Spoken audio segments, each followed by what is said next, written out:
All India minority social welfare front के पदाधिकारियों ने एसडीओ धालभूम पीयूष सिन्हा से की मुलाकात। 23 फरवरी को गांधी मैदान में नहीं होगा इंसाफ मार्च।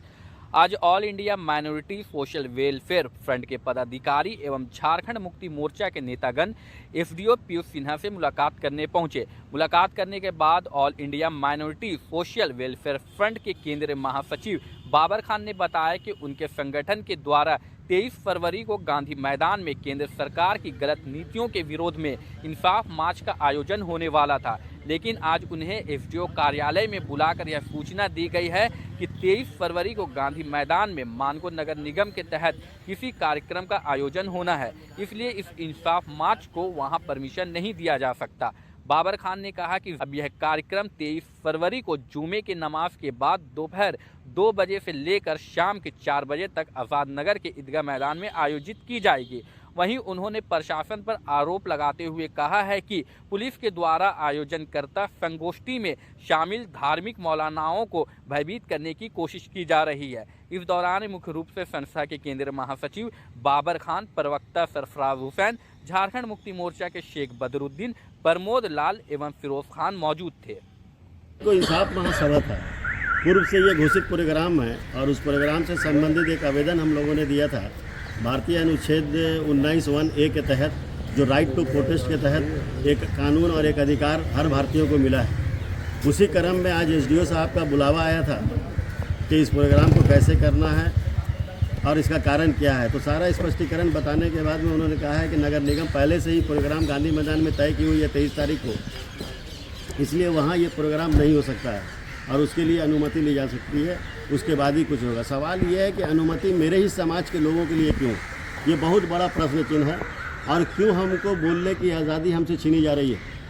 हम संविधान की रक्षा के लिए बात करना चाहते हैं और हम संविधान की रक्षा किस तरह करें अपने आने वाले नस्लों को बताना चाहते हैं। उसके बावजूद भी हर बार ये देखा गया है कि किसी एक समाज के कार्यक्रम को टारगेट बना करके उसको परेशान करना। सबसे बड़ी दुर्भाग्य बात है कि आज जो हमारे तंजीम के उलमा हैं, जो कई मस्जिद के इमाम हैं, उनको बुला करके प्रशासन द्वारा उनको भयभीत किया जा रहा है। ये बोला जा रहा है कि जो ऑर्गेनाइज़र है उन पर मुकदमा दर्ज है, आप पर भी मुकदमा दर्ज हो जाएगा।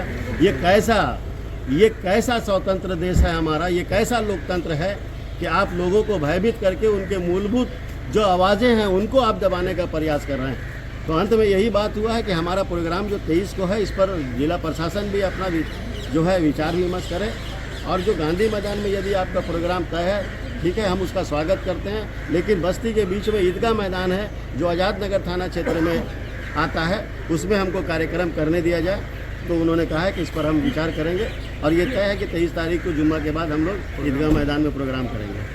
ऑर्गेनाइजर को किसके द्वारा भयभीत किया जा रहा है? देखिए, प्रशासन के द्वारा। आज आप थाना लेवल पे मस्जिद के इमाम साहब से पूछ लीजिए, उसके बाद मस्जिद सिप्तन है, उनके इमाम से पूछ लीजिए, मदरसा दारुल किरात ज़ियाइया जो है, दारुल किरात ज़ियाइया, इसके आप मुफ्ती ज़ियाउल मुस्तफ़ा साहब से पूछ लीजिए। ज़ियाउल मुस्तफ़ा साहब को खोजते जाके पुलिस वहाँ बैठ जाती है आधा घंटा। ये क्या है? क्या ये भी अब उत्तर प्रदेश की दिशा में झारखंड चलेगा?